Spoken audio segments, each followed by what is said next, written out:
Hi, my name is John, and I'm an independent researcher. I'm here to discuss some reasons about why I think California makes a perfect spot for a Book of Mormon landing, and why all of the scriptures fit and align with that theory. So I'm going to show you my screen here. This is my computer. The So I've kind of highlighted some stuff I want to go over. There's 12 reasons why I think the Book of Mormon took place near California. Okay, so first reason, it is suggested Joseph Smith drew a map indicating the Book of Mormon lands were south of Yuma, Arizona, where all the sand dunes are in Arizona. Now I'm going to show you why that's the case. So here's the map. Yeah, this is a publication from the Church History website. Supposedly, the origin of this map is unknown, but it is suggested to have come from the Joseph Smith family through to Brigham Young.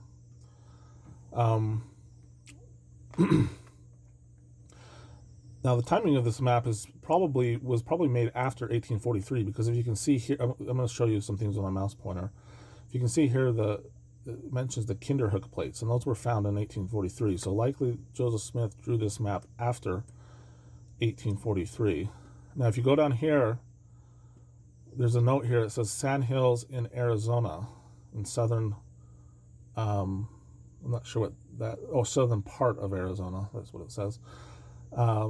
Now, so if you look at this map, Land Bountiful is right there next. I mean, I don't think this is drawn to scale, but let's assume that it's not far off from the Yuma, Arizona.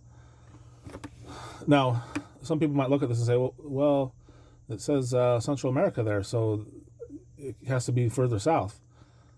I would just say an important caveat is that Mexico used to be part of Central America before it became a nation. So this was close to Joseph Smith's time. So let's go now to the second reason. Oh, also, let me pull up my Google Earth. I'm going to show you with this hand mark here. Here's Yuma, Arizona. Right here, that's where the desert area is. Here's Baja. Here's Los Angeles. So if I had to guess, I would say the Book of Mormon probably took place somewhere in this location, maybe even further south, or maybe even further north. I'm not entirely sure. So let's go to the second reason why I think California is a good candidate. So I'm going to just go down this list as quick as I can. I won't try to make this video too long. Here's reasons 2 and 3. The persimmon tree, it's a type of, it looks kind of like an orange tree, in America is an anomaly and could have come by boat from Israel. Its growth region is the southwest of America and also the southeast. 3 ties into it. It's kind of I'm going to show you 2 links to YouTube videos here that you can watch, and it will support my theory here. 3, there's a suggested link between Uto-Aztecan languages and Hebrew. Now, I actually didn't find this information myself, so I'm going to give credit to the people that found this. Let's see here. So there's this channel, Uncovering Lamanite History. His video, I'll put links down in the description. He's the one that, he has a book too, I think, that has the theory about the Kennewick man, but he says that Persimmon has a connection to Israel. Then here's another video. This is from Ward Radio. Says, I don't know, I'm not entirely sure where the exact spot is, but there's a spot in here where he goes over how a researcher has found links between Uto-Aztecan and Hebrew.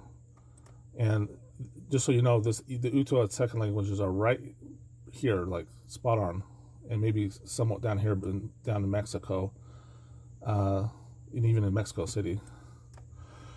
So that's the first 3 reasons. Let's go to the fourth. So This one's the climate. Says the climate and metals that were mined in the Book of Mormon matches California. Now, to mine minerals, you need mountains usually. That's where you find them predominantly. But I mean, you can find them in other areas. But so I'm going to read a few scriptures here, just to show you where this comes from in the Book of Mormon. I'm going to pull up the quad set here. See if I can find. Oh, it's right here. So, looking at Ether chapter 10, verse 23. And I'm just going to highlight where I'm reading right here, if you can see that. And they did work, this is referring to the Jaredites, they did work in all manner of ore, and they did make gold and silver and iron and brass and all manner of metals, and they did dig it out of the earth. Wherefore they did cast up mighty heaps of earth to get ore of gold and of silver and of iron and of copper, and they did work all manner of fine work. Well, let me just read this verse 24 ties into something later. I'm just going to show you also that they, besides the metals, they also did textile production. And this is verse 24. And they did have silks and fine twined linen, and they did work all manner of cloth, that they might clothe themselves from their nakedness.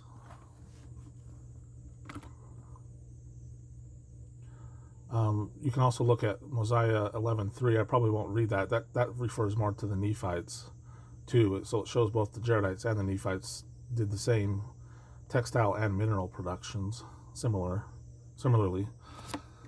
So, fifth reason why I think the Book of Mormon took place near California. This area, referring to California, has the most language and genetic diversity in the Americas. So I'm going to show you first a study. Let's see here.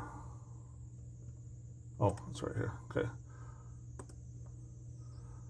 This is a really in-depth study. It's very sciencey, so I don't know. I didn't read the whole thing, but I did read parts of it. It's from Science Magazine, or Science, I'm not sure if this is a magazine or it's a journal. Okay, so it says ancient human parallel lineages within North America contributed to a coastal expansion. If you read in here, it actually says that you can actually see the triangles here. There's suggested origin actually of a lot of the Native Americans around this area of California. You can see it says right here, like, I don't know if it's kind of small right here. It says North Baja, Channel Islands, San Nicolas Island. So that's exactly the area we're talking about. And then now I'm going to show you a map of the Native American language groups.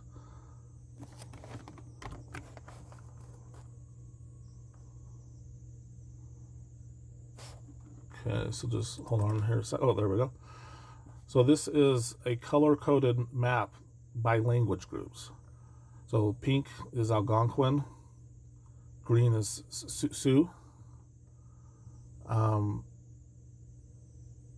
dark pink purple is Ute, or let's see what they refer to down here.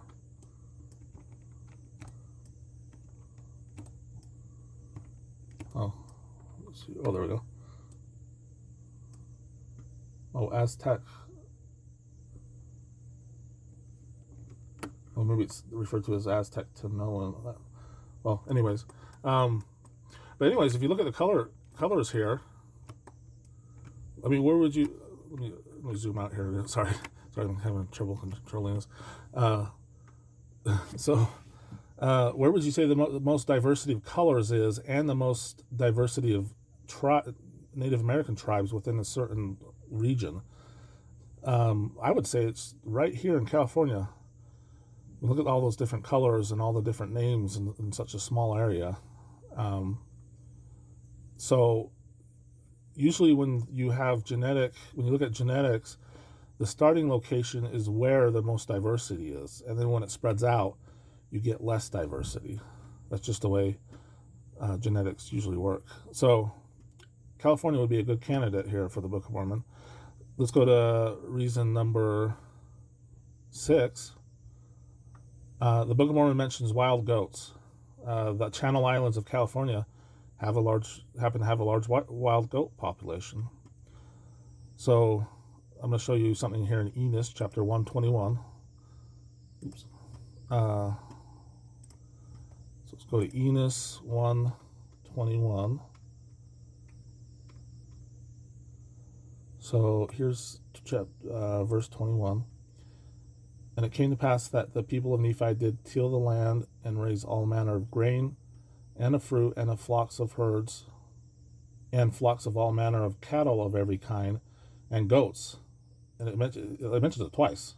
So you think that what they're saying here is important. And wild goats and also many horses. So let me show you proof that there is a wild goat population on. This is a Wikipedia article titled Feral Goat. And it says right here, I'm just going to read this highlighted section. One of the most acute United States feral goat issues arose on San Clemente Island. That's one of the Channel Islands. Or, well, I think that might be. I'm not sure exactly all their names. Off the coast of Southern California, the goats were first introduced on the island as of 1875 from a nearby island, Santa Catalina, and have not been properly managed since, allowing their population to spike up to about 15,000. So there are wild goats on those islands. And, how did they end up there? That's a good question. Okay, let's go here to reason number 7. Baja, referring to Baja, Mexico, or another landmass by California, could be the narrow neck of land. I mean, that's right there is proof in the pudding, so to speak.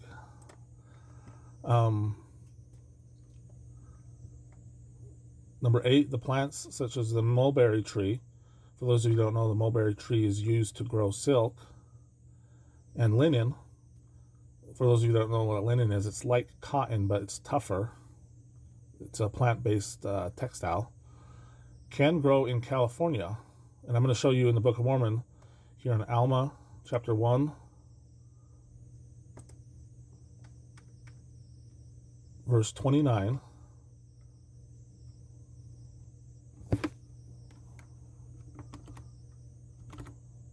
Let's see here. Alma.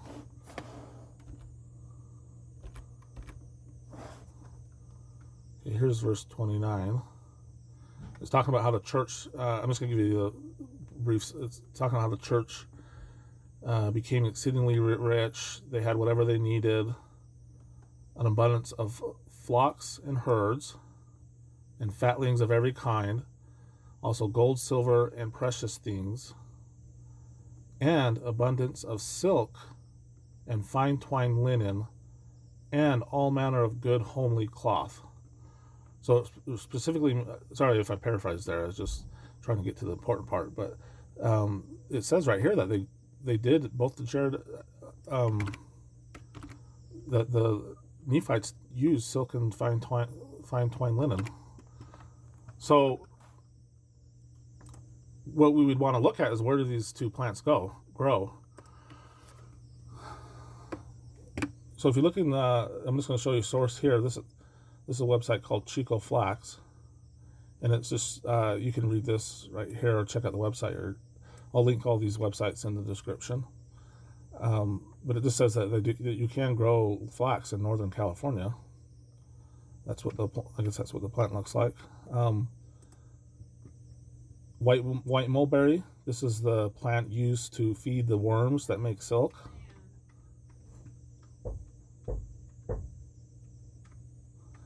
And if you look here at a map, it shows that right here in California, you can grow mulberry trees, and they can also be grown in the Midwest, Virginia, some parts of the Pacific Northwest. So that's reason number, let's go into let's see, that's reason number 8. Let's go into reason number 9. California used to have more rivers and lakes than it does now. The prime example of this is Tulare Lake. I didn't even know this. Like, apparently there was a big lake growing in the middle of California, and I don't even know if people living there know about it. Hopefully they do. So this is all the river inflows to Lake Tulare. Tulare, I'm not sure how you pronounce that. Tulare. This is a representation of what the lake used to be like, probably at its largest state. I mean, that's probably one of the biggest lakes besides the Great Salt Lake, west of the Mississippi. So there used to be a lot more water there. Let's go on to reason number 10.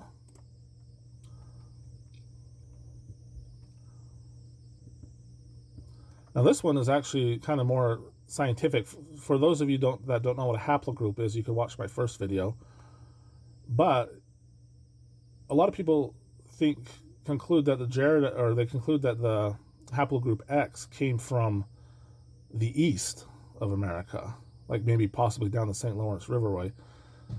But let's look at this scientific study. This actually casts some.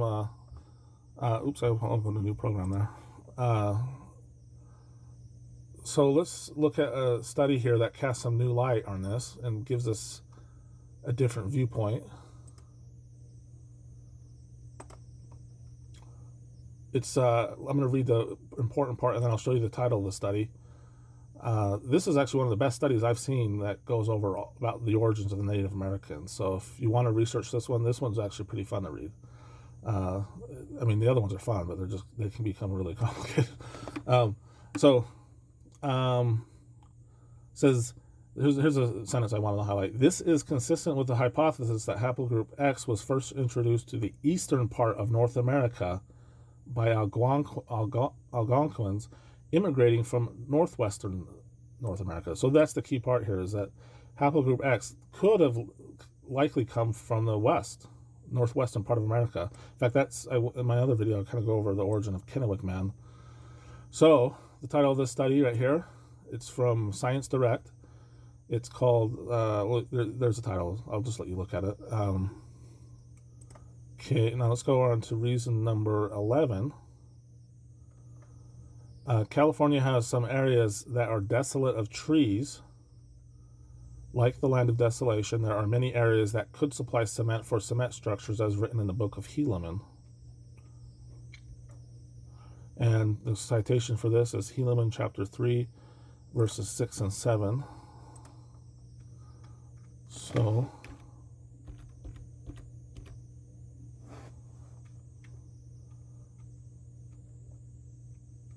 right here is verses 6 and 7.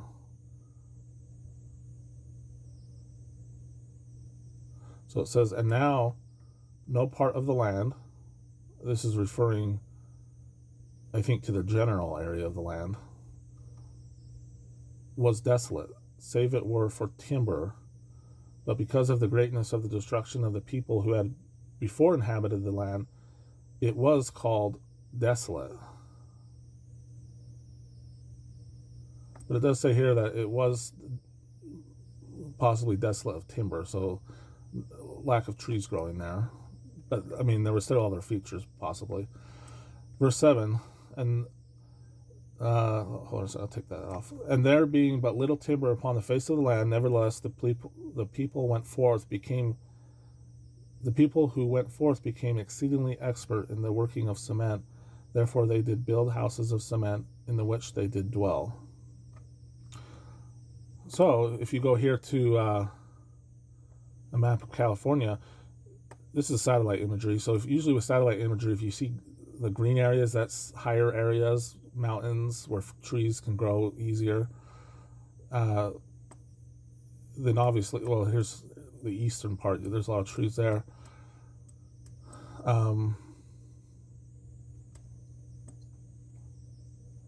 So, if you look at California, there are a lot of areas with trees, but then if you go to the deserts, there's no trees. So it's a very unique climate there that makes that possible.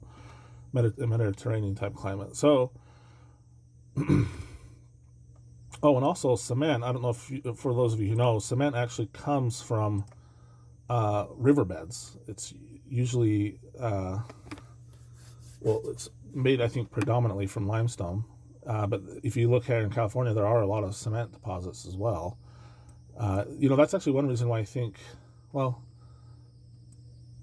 I was going to say, never mind. I was going to say something about Central America there, but I think you can actually get cement in Central America too. So let's go now to reason number 12.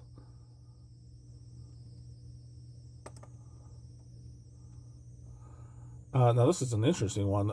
If anyone wants to read this article, it's actually pretty fascinating. There are known to be remnants of Middle Eastern DNA in the southwest of the USA, and I'll show you the article for that. It's and I'll link all these in the description. Admixture in Pima Indians, or Pima, I'm not sure how you pronounce that, includes Greek and Sardinian. Now, that's a Pima man right there, but what's interesting though is if you read this article, it kind of gives the conclusion that there were some Greek settlers that came into the area, and that's where this DNA originated from. But I mean, it's possible these could have been Greek. Greece is right next to Israel on a map, so it's possible that there could be a connection there. I'm not saying it's conclusively, but it's just possible. So that's the. I'll just go ahead and wrap it up. I want to keep this video short, and just want to wish you all well, and thank you, and have a good day.